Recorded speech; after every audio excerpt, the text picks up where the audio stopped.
Muy bien, entonces vamos a dar comienzo a la última conferencia plenaria que tenemos aquí esta tarde, en el primer día de la conferencia sobre el mito en las artes. Y es un gusto y un placer presentar a Alejandro Martínez Sobrino, que es un querido compañero del Departamento de Clásicas de esta facultad. Y está aquí hoy pues, porque en los últimos tiempos, en los últimos años, ha dedicado parte de su investigación a Tolkien y a determinados personajes y las influencias épicas o clásicas o renacentistas en la obra de Tolkien, que es una perspectiva que no ha sido muy explorada hasta hace poco. Y tuve también el placer de contar con la participación de Alex en una antología que publicamos hace poco para Walking Tree Publishers, una editorial especializada en Tolkien, suizo-alemana, en la que escribió un capítulo basado en una conferencia que ya dio en una edición anterior aquí de las conferencias que organizamos.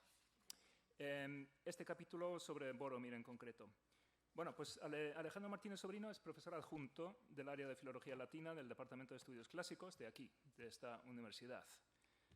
Sus intereses científicos se centran en la aplicación de las técnicas de estudio modernas, de edición e investigación sobre textos gramaticales en el Renacimiento europeo. Nada menos. Aunque en los últimos años ha dedicado sus esfuerzos a la traducción de obras latinas de carácter pedagógico, que previamente no habían sido traducidas al español. Bueno, tiene varias publicaciones relativas a este campo de estudio. También ha dedicado varias conferencias, como comentaba antes, a temas ya del Señor de los Anillos en concreto. Por ejemplo, Eneas, un pliegue en el manto verde oliva de Trancos, que fue una conferencia que dio aquí sobre los Inklings hace unos años. ¿Por qué Boromir ha de morir? Que es el capítulo que también he comentado antes en este libro que se editó este año. Bueno, también tiene participaciones en la revista de la Sociedad Tolkien Española, que se llama Estel, hace unos años, hace unos 3 años, y también el año pasado. Lo dicho, un auténtico placer volverte a tener aquí con nosotros, Alex, y cuando quieras nos hablas de estos cuadros épicos en El Señor de los Anillos, la ekfrasis. Muchas gracias, Martín. En primer lugar, quería agradecer a la organización que me volviera a invitar a participar en estas cosas. También participé en uno de los mitos con una cosa un poco rara, que era quién es Maz Kanata. Los frikis del Star Wars pues igual saben quién es Maz Kanata. Quién es Maz Kanata en la tradición clásica, una reelaboración sobre ese personaje. Y bueno, lo que traigo aquí hoy, no sé ni cómo voy a andar de tiempo. Tengo aquí 15 o 16 folios, pero no tengo ganas de leer porque estoy cansado. Entonces lo que voy a hacer es, y como hay alumnos, lo que voy a hacer es lo que suelo hacer en clase, que es pues, hablar. Bien, entonces vamos a comenzar como hay que comenzar siempre, por el principio. Entonces os voy a explicar el título. Cuadros épicos en El Señor de los Anillos 2.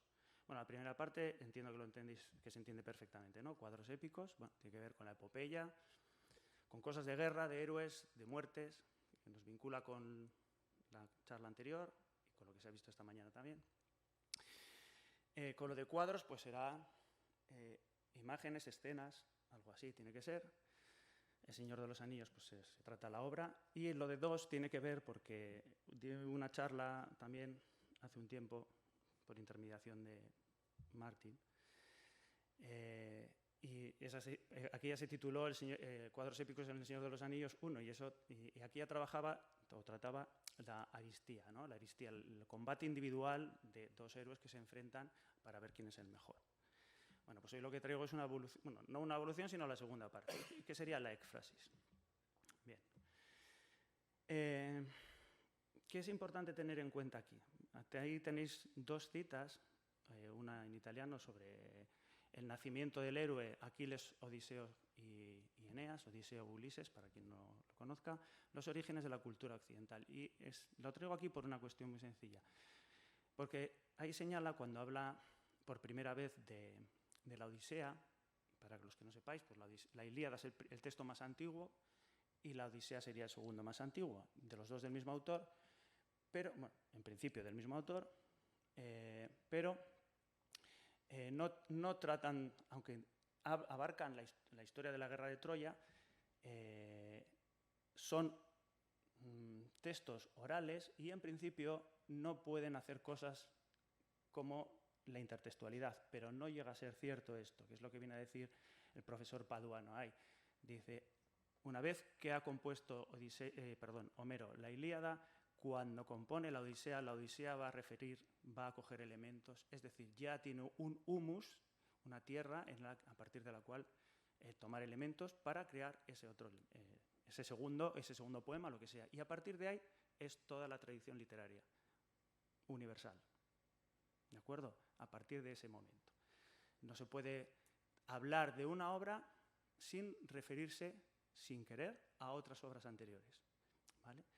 Y en la segunda de las citas, y creo que es muy importante, no porque yo vaya a hacer aquí una reivindicación de Virgilio, pero sí porque es muy interesante. Es muy interesante en lo siguiente. Os voy a resumir lo que dice la cita, que es de Tolkien, en The Monster and the Critics, que es un ensayo sobre la importancia, la reivindicación literaria que hace el profesor Tolkien del poema Beowulf, que en los momentos en los que él vivió, y si me equivoco que me corrijan, los análisis que se hacían eran más bien históricos, no tanto literarios, y Tolkien lo que reivindica es el carácter literario. Y entonces lo que viene a decir es, da exactamente igual quién escribiera, quién compusiera Beowulf. Lo que es claro es que tenía la tradición, tenía a Virgilio dentro, tenía la Eneida dentro, y eso se refleja en la obra, independientemente de que él fuera consciente o no, de que el autor fuera consciente o no. ¿Vale? Entonces, esta es la clave de lo que vais a ver hoy aquí. ¿Vale? Bien. Aquí, si os fijáis, he subrayado las negritas, evidentemente son mías, no están en los textos originales. Si os fijáis en la segunda línea dice, if only the exciting of emulation. Vale. ¿Qué es la emulación? La emulación es un tipo de imitación. ¿Vale? Dentro de la imitación hay varias clases. La imitación es un procedimiento. Dentro de ese procedimiento general hay varias clases. Una sería la traducción, que sería lo más cercano a la copia, ¿vale? Pero siempre es una interpretación, porque nosotros cuando traducimos un texto estamos eligiendo del léxico de nuestra lengua y del orden de la sintaxis de nuestra lengua elementos que intentan reflejar lo que dice el texto original, luego es nuestra lectura, ¿vale? Después tenemos la emulación, y la emulación lo que hace es remitir de una forma más breve y condensada a un texto anterior o a un personaje anterior. Aquí digo texto porque estamos hablando estamos hablando de literatura. ¿Vale? Y dentro de la emulación existe, por ejemplo, la parodia, que es una distorsión en la cual lo que intentas es mostrar los rasgos más horripilantes o exagerarlos para provocar o risa o disgusto o asco, lo que sea. Eso no importa. ¿Vale? No nos importa aquí. Y otro de los elementos es la alusión. La alusión es un procedimiento dentro de la imitación. ¿Vale? ¿Cuál es la trampa de la alusión? La trampa de la alusión o la dificultad en la alusión está en que, como dice la cita, el procedimiento estilístico según el cual un texto convoca o cita otros con respecto a los que, gracias a la semejanza verbal, eso es lo importante, se establecen algunas semejanzas contextuales, de motivos, pensamientos, personajes, situaciones, etc. ¿Cuál es la dificultad? Que puede producirse por una sola palabra, por medio verso, una o varias líneas. Es decir, no se necesita que sea un montón de elementos los que remitan. Con que remita medio verso es suficiente. ¿Vale? Sí. Si no creéis en esto, os sobra lo que voy a contaros. ¿Vale? Si creéis, pues espero que entendáis lo que viene aquí a continuación. Bien.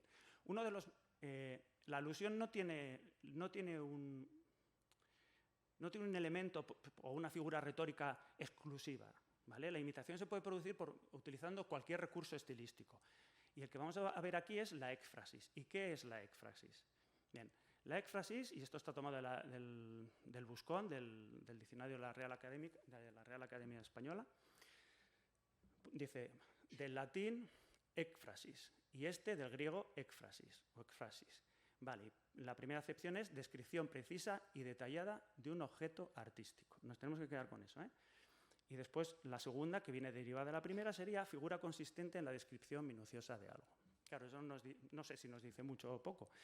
Lo que aquí no aparece es que la éfrasis es desde la antigüedad un elemento que aparece en la poesía, la descripción de objetos, ¿vale? Y de un tipo especial de poesía, de la poesía narrativa. La clasificación de géneros cambia a lo largo de la historia. Los géneros literarios no son los mismos hoy día que hace 3000 años, son otros. Hay más géneros literarios hoy día que lo que había en época, por ejemplo, de Aristóteles, que es el primero del que conservamos un tratado de poética más antiguo, que sería la poética de Aristóteles, ¿vale? Ahí Aristóteles solo habla de poesía en general y dentro de la poesía, del teatro y de la epopeya. Y ya es como si no hubiera más géneros literarios, pues seguramente, aparte de la poesía lírica, no habría más. Bien, ¿qué es lo que es importante aquí? Que la éfrasis es propio de la poesía narrativa, es decir, de la que cuenta historias. ¿Sí? Bien. ¿Esto por qué es importante? Pues porque las dos obras que vamos a ver hoy, las dos éfrasis que vamos a ver hoy aquí, están insertas en obras que son de carácter narrativo, que son epopeyas. ¿Vale? Por un lado tenemos la Eneida de Virgilio y por el otro lado tenemos El Señor de los Anillos. ¿Vale? Como os digo, la éfrasis es propia, si leéis, si habéis leído, no sé si habéis leído alguno la Ilíada. Vale. El silencio es asentimiento, ¿no? Sí, ¿no? Sí, vale. ¿La Odisea habéis leído? Sí, también. Vale, no importa, no importa. A ver, que si no habéis leído, no, pues no lo habéis leído. Vosotros lo perdéis, no pasa nada. Bien, el caso es que en todas esas obras aparecen varias descripciones de objetos, ¿vale? Y esas descripciones de objetos son voluntarias. Es decir, el poeta o el escritor las sitúa donde las sitúa aposta. Nada en literatura es gratuito.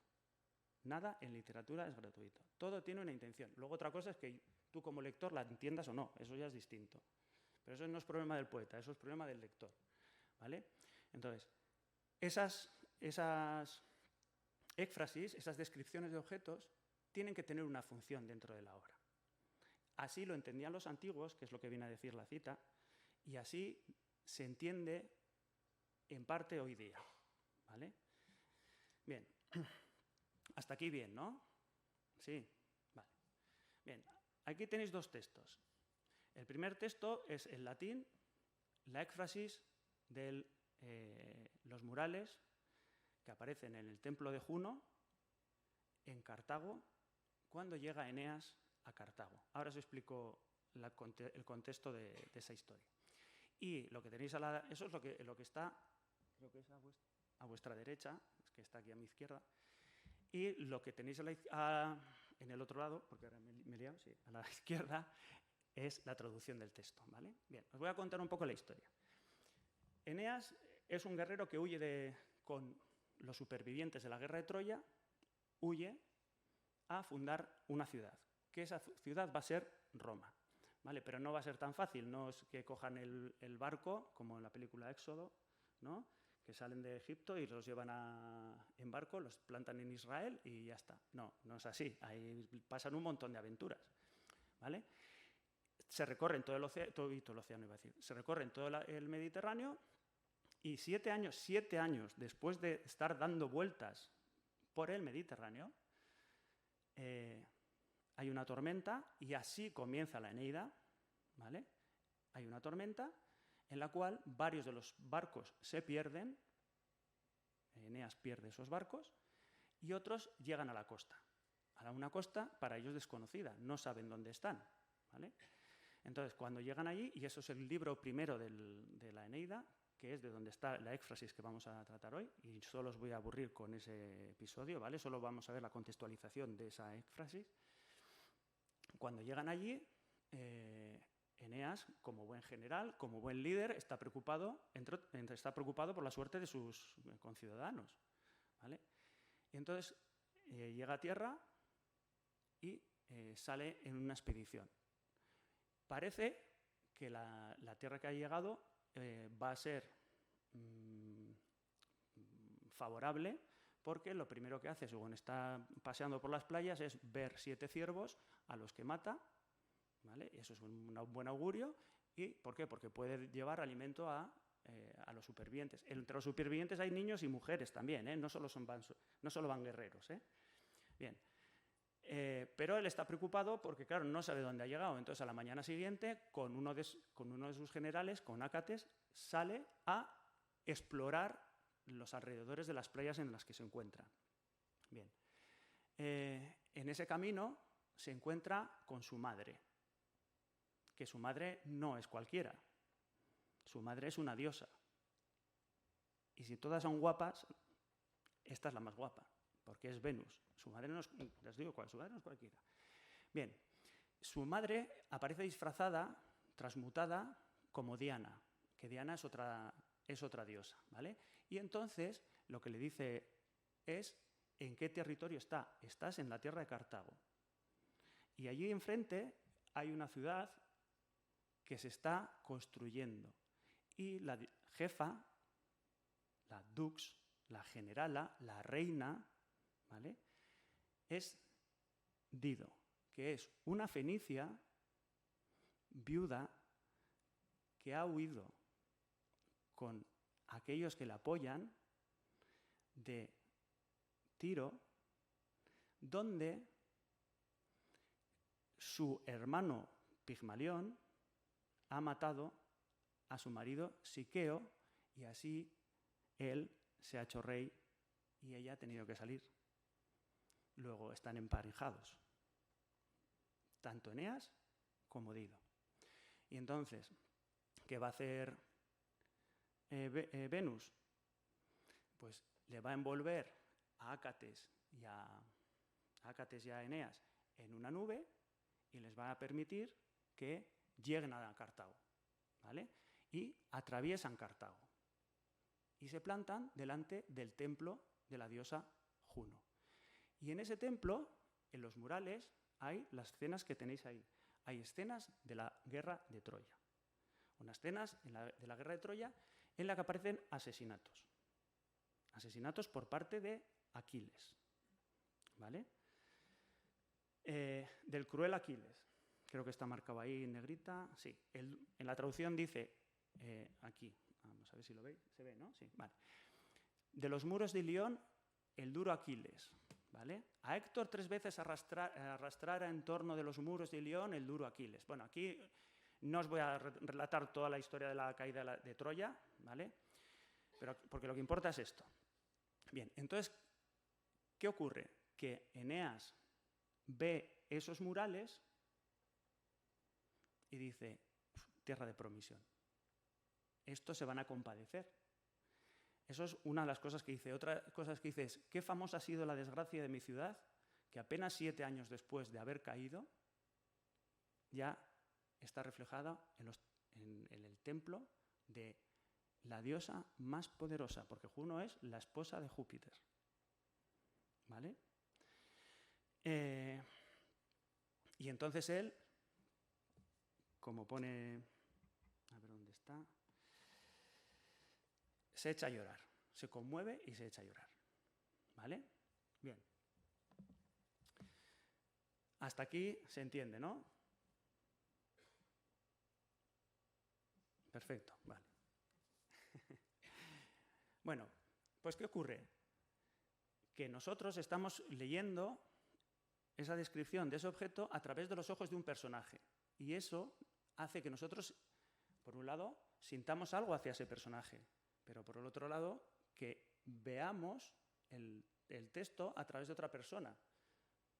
Lo que hace que, si nosotros sabemos más cosas que esa persona, podamos interpretar cosas que ese personaje no ve y que es evidente para todo el mundo y que va a tener sentido a lo largo de toda la obra. ¿Vale? Bien. Eneas malinterpreta lo que está viendo. Y malinterpreta lo que está viendo por varias razones. Uno, porque no se da cuenta que el templo donde están esas imágenes es el templo de Juno. Y Juno, si conocéis la historia de Troya, si conocéis el juicio de París, el de la manzana de la discordia, el de que 3 diosas se le presentan a París y le dicen quién es la más guapa de las 3, y cada una le hace una promesa, pues Juno pierde. Y como pierde, pues se pone en contra de Troya. Y hay que recordar que Eneas es troyano. Sí. Entonces, él no cae en la cuenta, porque es piadoso, de que ese templo es el de Juno. Luego, ahí hay un aviso, que no sé, esto se llamaría ironía trágica, a lo que también recurre Tolkien en su obra. Lo que está haciendo ahí Virgilio es enredarnos a nosotros mediante la inocencia de Eneas. Como os digo, Eneas se piensa que ha llegado a un sitio donde va a poder ser feliz y donde le van a acoger bien. Y eso es cierto, al principio es así. Pero esas imágenes no las interpreta igual el lector que Eneas. Porque el lector lo que está viendo es cómo Aquiles está asesinando con crueldad a personajes, que huyen, a niños, arrastra a Héctor por su ira. Es decir, lo que está reflejando esos murales no es lo que cree ver Eneas, ¿vale? Porque no cae en la cuenta de que es Juno la que está ahí, pero hay más que eso. Otra cosa más que hay es que Juno y Venus, y eso no lo sabe Eneas, han llegado a un acuerdo por el cual van a hacer que la reina de Cartago se enamore de Eneas y Eneas se enamore de la reina de Cartago, se casen y se acaben las desventuras de Eneas y de Dido. Porque hay que recordar que Dido es una reina, está rodeado de reyes hombres que quieren casarse con ella, y ella, porque ha prometido ser fiel a la memoria de su marido Siqueo, no se va a casar con ninguno. Está rechazando a todos esos pretendientes.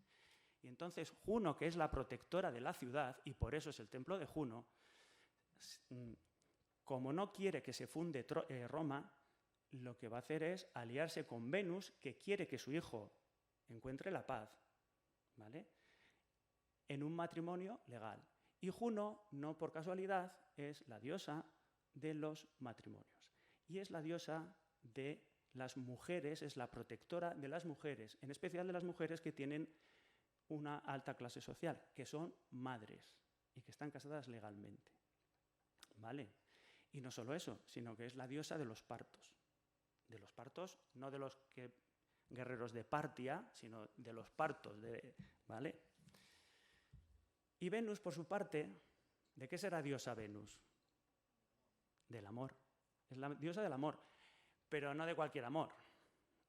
Del amor, no del amor legal, del amor como lo entendemos nosotros hoy día, del amor que tiene detrás seducción, que tiene detrás, ¿qué? Engaño.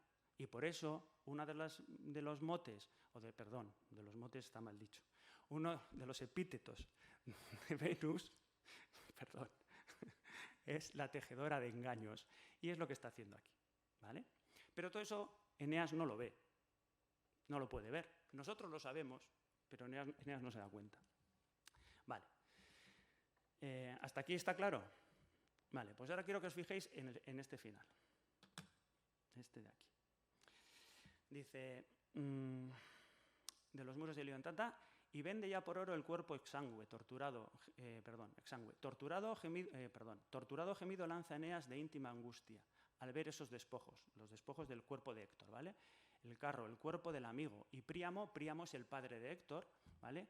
Tendiendo a Augusto las inermes manos, es decir, está así. ¿Qué estás haciendo? Está viéndolo desde el muro, como Aquiles arrastra, ¿vale? Y después Príamo irá a suplicar el cadáver de Héctor para poderlo enterrar, ¿vale?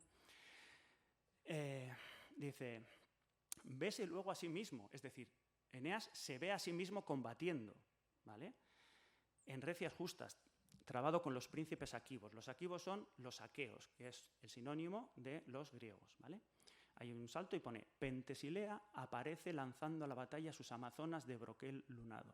Desnudo un seno sobre cinto de oro, arde media refriega, y es su gloria, virgen guerrera, desafiar guerreros. Pentesilea es una amazona, no aparece en la Ilíada, aparece en el ciclo troyano, aparece después en otras obras, que, al igual que Dido, ha tenido que salir zumbando de la ciudad porque, al parecer, de su ciudad, porque es una reina, porque ha cometido un homicidio. Y entonces ha salido huyendo y, como se ha enterado de que los troyanos están perdiendo la guerra y de que Héctor ha muerto, va a Troya a salvar con sus amazonas, a combatir en favor de Troya para ver si consigue que no caiga Troya.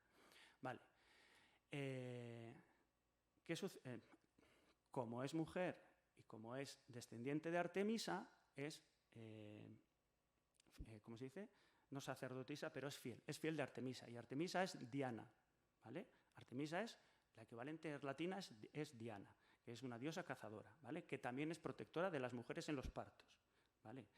Entonces, lo que hace Pentesilea es marchar a Troya a combatir en favor de los troyanos. Como es una gran guerrera, consigue algunas victorias. En el fragor de la batalla, como les digo a mis chavales, no os vengáis arriba, haces una cosa bien, no os vengáis arriba, porque entonces la vais a fastidiar.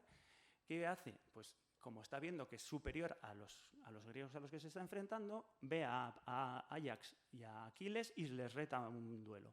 Y entonces coge a Aquiles y acaba con ella. Evidentemente, Aquiles es el mejor guerrero de la antigüedad y era inmortal. Bueno, inmortal no, porque había una esquinita que su madre dejó sin cubrir y es por la que muere.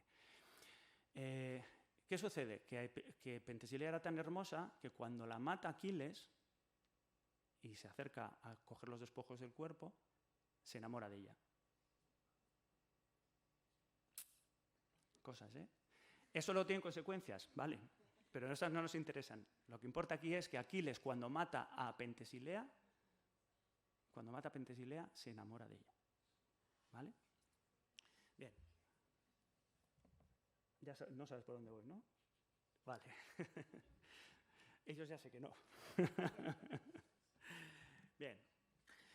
Ahora vamos a pasar a la imagen a la éfrasis que aparece en El Señor de los Anillos. En El Señor de los Anillos aparecen al menos tres éfrasis, ¿vale? Una aparece, que es la que vamos a ver hoy, yo traduzco por el Salón de Oro, porque es The Golden Hall, y no sé, traduzco el capítulo, es The Golden Hall, cuando el trono de Theoden, pero las traducciones, y es que os he puesto el texto en castellano de Minotauro, no dan el Salón Dorado, sino que dan el Castillo de Oro o algo así, que no es muy apropiado, pero bueno, sin criticar la... Se está corrigiendo. Vale. No es sin criticar, simplemente es para explicaros por qué yo digo el Salón de Oro, ¿vale? No, nada más. Bien, entonces, aquí tenemos las dos imágenes. El primer texto, el que está a mi izquierda, es decir, a vuestra derecha, es el mismo que el anterior, con algunas cosas resaltadas en las que ya me he parado, y en el otro lado, a mi derecha, es decir, a vuestra izquierda, es episodio. El episodio está, o la éfrasis, bueno, he dicho que hay tres, una sería esta, la del Salón Dorado, otra sería cuando están en la encrucijada, Gollum, Frodo y Sam, y deciden subir por las escaleras ante Cirith Ungol para ir a la cueva de ella la araña, que hay ahí no tengo yo soy muy claro si es una ensoñación, una visión que tiene Frodo, o es que la estatua está realmente allí, una descripción de un argonauta, de un rey. Y eso también sería una éfrasis, porque es una estatua que se describe, independientemente de que sea una visión o que la estatua estuviera ahí. Y después, en Minas Tirith, la descripción del salón donde está Denethor, ahí hay otra éfrasis. Allí los protagonistas serían pues, Pipi Pippin y Gandalf, ¿vale? Bueno, pues vamos a la primera. La primera se produce cuando entonces se llama la Compañía Gris, me parece. Es que da cosa va a hablar del Señor de las Anillas con Martín aquí. Entonces, creo que entonces se llama la Compañía Gris, que está formada por Gimli, Legolas, Aragorn, que Aragorn ya está actuando como rey, ¿vale? Como el rey prometido, y Gandalf, que ha retornado de su muerte, ha resucitado y se ha unido como Gandalf el Blanco, y se dirigen a Rohan a reactivar el juramento por el cual los Rohirrim tenían que ir a ayudar a Gondor en caso de que Gondor requiriera de su ¿cómo se dice? De su ayuda, ¿vale? Que es el caso, porque Sauron ya está pensando en atacar Minas Tirith, ¿de acuerdo? En ese momento. O eso es lo que le dice Gandalf a Aragorn para convencerle de que abandone la persecución de Merry Pippin, en intentar salvar a Merry Pippin, y haga lo que tiene que hacer porque es un rey. Y como rey te debes a tu nación, ¿vale? Entonces, llegan a la ciudad a Medulce, ¿no? Meduseld, vale, llegan a Meduseld y penetran en el trono, en el salón del trono de Theoden, ¿vale? Y ahí veis la descripción del... Vamos a leerlo. Los guardias levantaron entonces las pesadas trancas y lentamente empujaron las puertas, que giraron gruñendo sobre los grandes goznes. Los viajeros entraron. El recinto parecía oscuro y caluroso, luego del aire claro de la colina.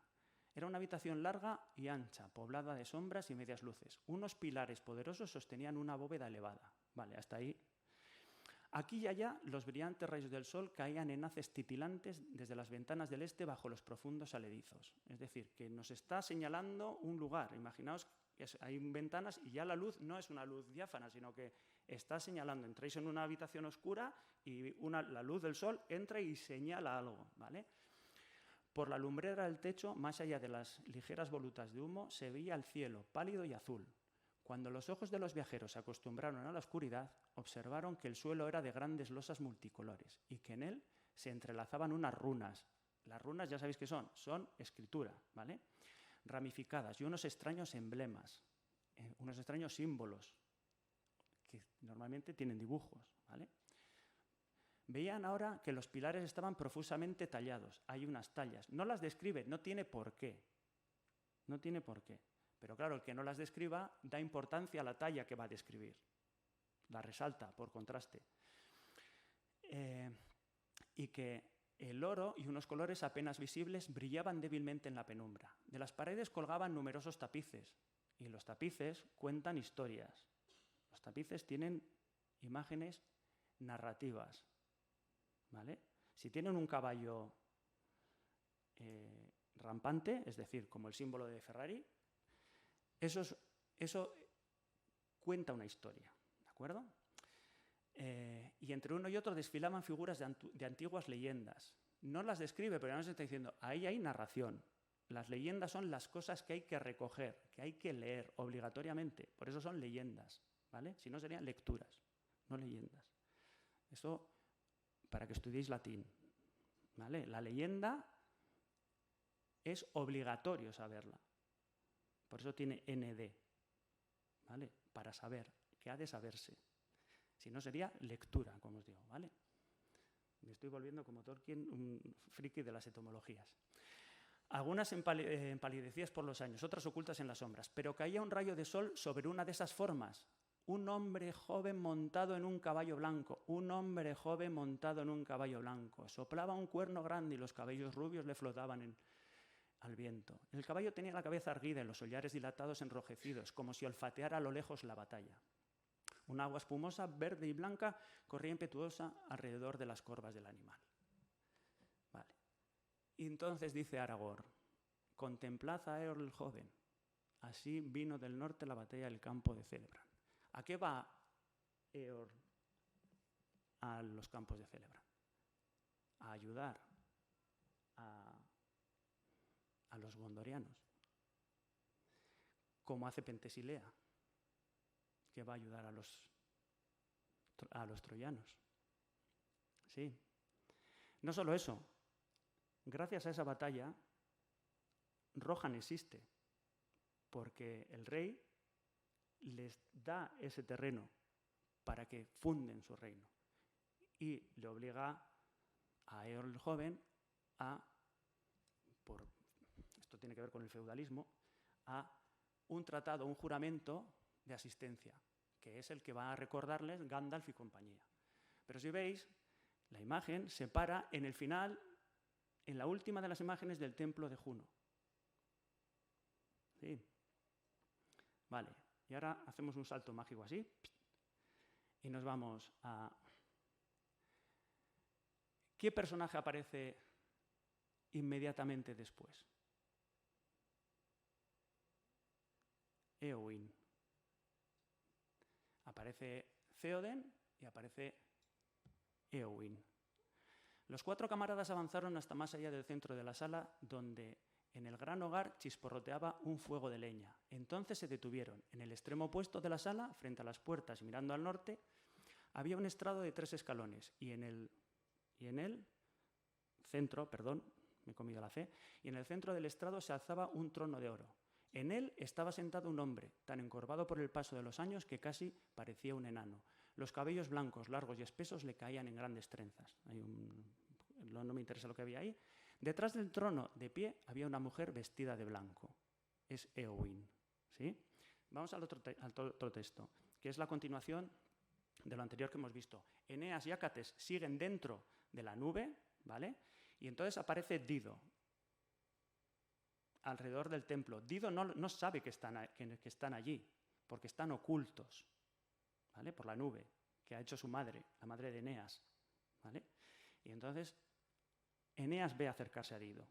Mientras todo ello es al Dardanio Eneas objeto de estupor, es decir, mientras se sorprende de lo que está viendo en los murales, mientras absorto su alma entera concentran la mirada al templo, esplendorosa de belleza entra la reina Dido, con gran séquito. Es decir, va ella, porque es la reina, y sus asesores. Pues, coño, es la reina, ¿sí? Como en la margen del Eurotas Diana, la otra divinidad que os he comentado, ¿vale? Artemisa. O en las crestas del Cinto a 1000 oreades que en torno de ella con amor se apiñan, guía en sus danzas y al aljaba al hombro a todas en el coro señorea, y siente henchido el corazón la tona con silenciosa dicha. Así era Dido. Es decir, entra con su séquito, como si fuera Diana, la cazadora, con un arco en la espalda, ¿vale? Y el séquito, Diana, acostumbraba a tener bailarinas a su alrededor, ¿vale? Entonces aquí la imagen es, el séquito lo está comparando con la diosa Diana, que es una diosa cazadora, es una diosa guerrera, ¿vale? Y con la compañía que tiene. Y esa es Dido. Así marchaba Ufana entre los suyos, alentando las obras, es decir, como reina. Vamos, vamos, porque están construyendo Cartago, ¿vale? Vamos, vamos, ¿no? Alentando las obras y del reino cuidando el porvenir. Ante las puertas del interno sagrario de la diosa, bajo la excelsa bóveda, entre guardias, sentóse sublimada en alto solio, es decir, se sienta en el trono, porque es la reina, ¿vale? Ella a varones, leyes y costumbres se hallaba prescribiendo y los trabajos o repartiendo justa o dando en suerte. El papel que tiene un rey. Es el papel que tiene un rey, ¿vale? Digo rey, quiero decir, un monarca. La reina Isabel también haría esto, Isabel II, que ha fallecido recientemente. ¿Vale? Bien. Pues ahora fijaos en lo que hace Tolkien. Tenía el rostro muy... La mujer dio media vuelta y entró lentamente en la casa. En el momento en que franqueaba las puertas, volvió la cabeza y miró hacia atrás. Graves y pensativos los ojos de Éowyn se posaron en el rey con serena piedad. Tenía el rostro muy hermoso y largos cabellos que parecían un río dorado. Alta y esbelta era ella en la túnica blanca ceñida de plata, pero fuerte y vigorosa a la vez, templada como el acero, verdadera hija de reyes. Si es hija de reyes, será que algún día va a ser reina. Así fue como Aragorn vio por primera vez a la luz del día a Éowyn, señora de Rohan, y la encontró hermosa y fría, como una clara mañana de primavera que todavía no ha alcanzado la plenitud de la vida. Y Éowyn de pronto lo miró, noble heredero de reyes. con la sabiduría de muchos inviernos, envuelto en la andrajosa capa gris que ocultaba un poder que ella no podía dejar de sentir. Ella se da cuenta de que él es alguien con autoridad. La autoridad se desprende, ¿vale? No tienes que tener un cargo para tener autoridad. Permaneció inmóvil un instante, como una estatua de piedra. Y ahora hay un salto, para que veáis la vinculación con que Éowyn hasta ahora, hasta ese momento en la historia, ha hecho lo que tiene que hacer, que es atender a sus seres queridos, en este caso a su tío, ¿vale? Que está bajo el encanto de Saruman y que su reino no se queda muy claro si estaba cayendo de mano bajo el influjo de Saruman, estaba yéndose hacia el lado oscuro, ¿no? Eso no queda muy claro. El caso es que sí que parecía que le vendían caballos, luego eso se deshace, ¿no? Pero bueno, ahí está como sugerido. Bien. Entonces, ella lo que ha estado haciendo hasta ese momento es eso. Lo que va a hacer ahora, ¿qué es? Como van a necesitar su papel como guerrera, convertirse en guerrera. Es decir, ahora diríamos, coger el rol masculino. No, porque los pueblos germanos antiguos, no solo los germanos, en todos, como hemos visto, porque por eso hay Amazonas, las chicas también combatían hasta cierto momento de su vida, hasta que son madres. Mientras son doncellas, es decir, mientras son vírgenes, pueden combatir. Por eso la insistencia una y otra vez en virgen, virgen, virgen. Una vez que has perdido la virginidad, ya estás dispuesta a ser madre y tienes que ser madre. Luego tienes que dejar de combatir. ¿Por qué? Porque el futuro de la nación depende de ti. ¿Vale? Entonces,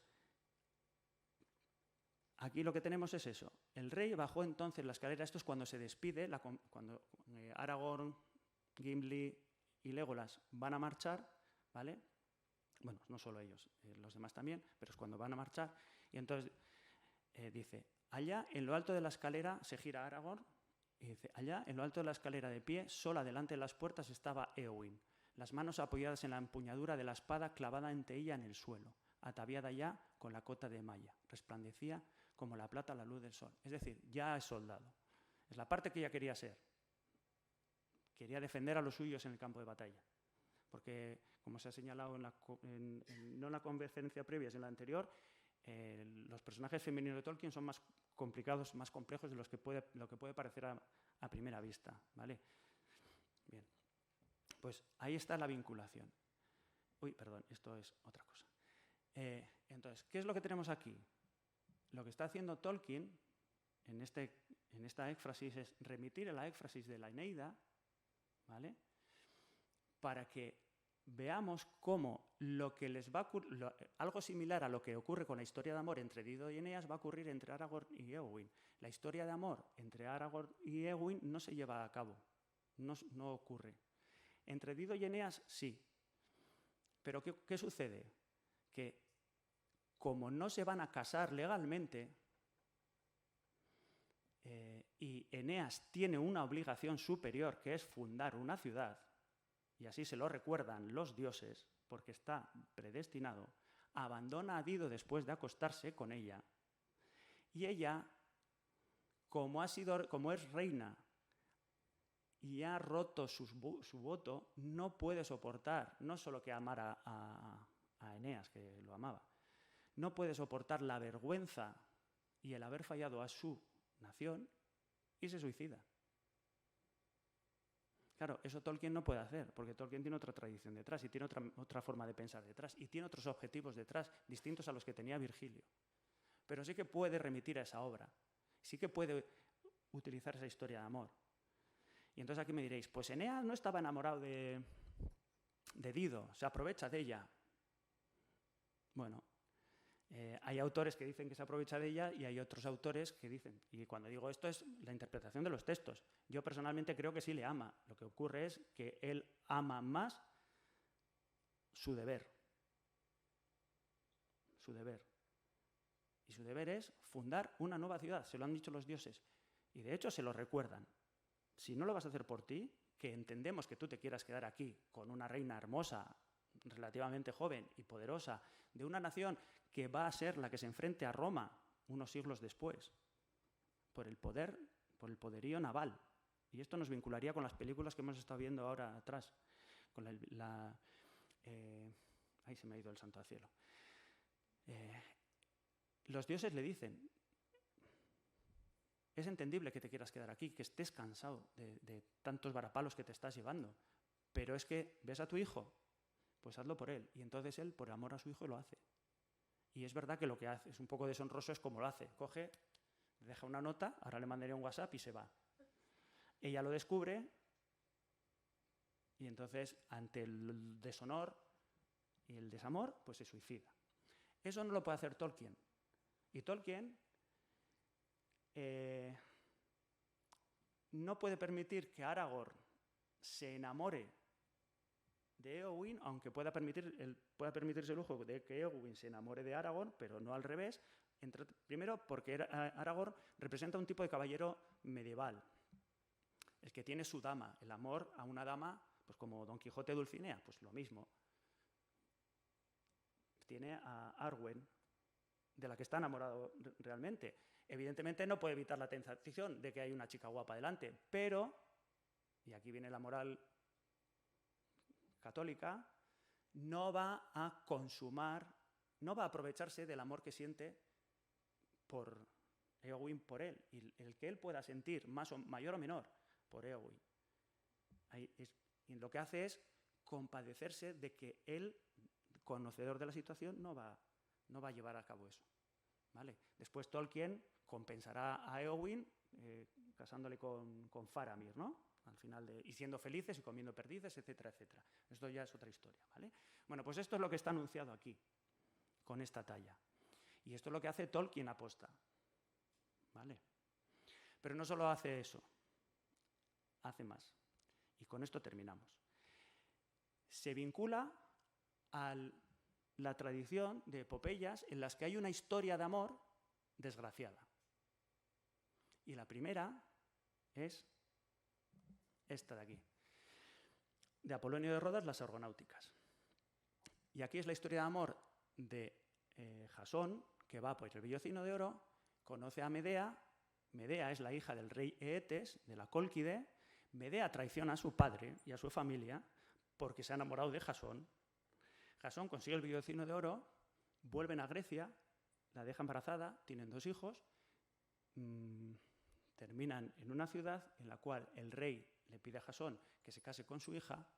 Jasón acepta, abandona a Medea. Medea, como es una bárbara a los ojos de los griegos, y es medio bruja, porque es una bárbara, se vuelve loca y mata a sus hijos, y a través de mata a sus hijos y mata a la mujer, a la nueva esposa de Jasón, y deja a Jasón vivo para que sufra la ausencia de los hijos y de la esposa, ¿vale? Y está, si os fijáis, si leéis este texto, simplemente lo que está marcado, veis que lo que hace Virgilio es tomar este mismo espacio y hacer una alusión en su éfrasis del templo de Juno, que es un centro de poder, igual que es el Salón de Oro, el palacio ¿vale? Con este otro de Eetes, de las Argonáuticas, ¿vale? Y ahora aquí, con esto ya he terminado, porque a ver si hay tiempo para preguntas, y si no... aquí me ha saltado una duda mientras estaba preparando esto, porque llevo ya varios meses dándole vueltas.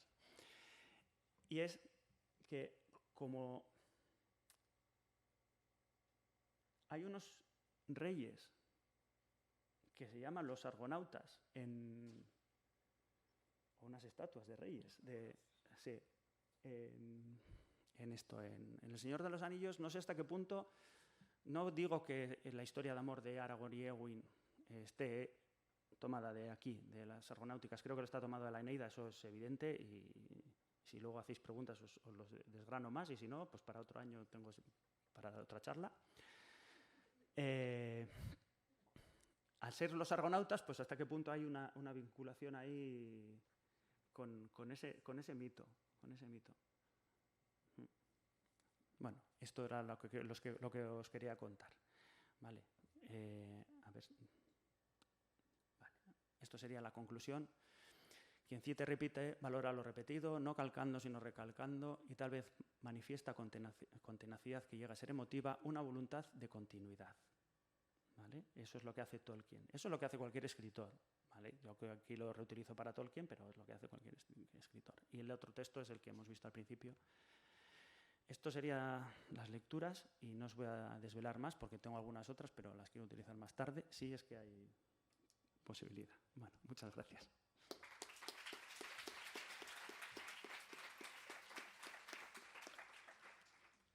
Alex, muchísimas gracias por esa exposición tan minuciosa, detallada y acertada, diría yo. Me has abierto los ojos a cosas que no tenía ni idea de que estaban sucediendo, de hecho, en estos episodios, que tradicionalmente pensamos todos que la llegada a Medusel de estos héroes pues, remite a Beowulf. Y sin embargo, pues vemos aquí ecos de una tradición muy distinta, aunque pareja en cuanto a género literario, que quizás, ¿no? Pero de una proveniencia radicalmente diferente, que es la clásica, ¿no? Yo creo que lo que has hecho hoy, Alex, es darnos un ejemplo también de cómo funciona la creatividad de Tolkien, ¿no? Porque Tolkien nunca se limita simplemente a traer a su relato una alusión concreta, sino que va elaborando, y una alusión le puede sugerir otras, y que remite a su vez a unas terceras y cuartas y quintas, ¿no? Entonces, lo que hace Tolkien con este método alusivo es traer a su relato pues, todo un trasfondo, un tejido muy vasto de la tradición europea narrativa, ¿no? Pero bueno, no me voy a enredar con esto, sino simplemente quiero ofrecerles la oportunidad de hacerle alguna pregunta, porque nos queda tiempo, creo que para una pregunta más o menos breve antes de terminar esta sesión, así que si cualquiera de los aquí presentes quieren preguntar algo. Si las estáis guardando para clase, no. ¿Hay alguien en el público que haya leído la Odisea, la Eneida, las Argonáuticas y demás? ¿Os lo habéis creído? O sea, no tengo que dar más pruebas. Esa es autórica. No, os lo estoy diciendo en serio, ¿eh? Es que yo tengo muchas dudas. Yo lo leí y dije, coño, es esto. O sea, sí, boom, me salió. Bueno, es que lo he leído varias veces, ambas obras, pero de repente lo ves y dices, ay, si esto es esto. Sí, sí. Y lo que señalas tú también es cierto, porque a él también le he leído. Es verdad. Sí que parece, bueno, esto, lo que realmente hace en este episodio, en este capítulo de Tolkien es mezclar los dos. Y la profundidad de las referencias va mucho más allá, por eso decía, sí hay tiempo para preguntas, porque tampoco es casualidad que sea Cartago. Si yo os pongo esto, ¿qué veis ahí?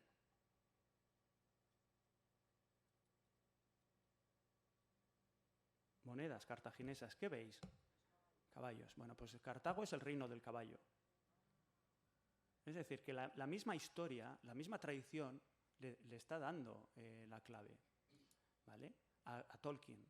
Fijaos ahí, esto está tomado de la Odisea, perdón, de la Odisea, de la Eneida. En medio mismo de la ciudad, esto es cuando entran en Cartago, envueltos en la nube.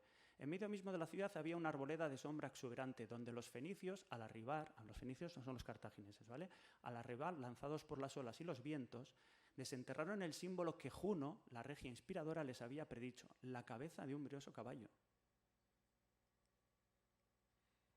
Y eso es lo que le habilita, esta es lo que le habilita a Tolkien a fusionar. Y lo dice él, es que lo dice él. Lo que yo estoy convencido que hace en este episodio, en este capítulo, ya digo, es esto. Perdón. Él estaba enamorado del Beowulf y lo que hace es lo mismo que el autor del Beowulf, unir la Eneida y entonces Martin dice, esto es la llegada al reino de Beowulf, al reino de los daneses. Sí.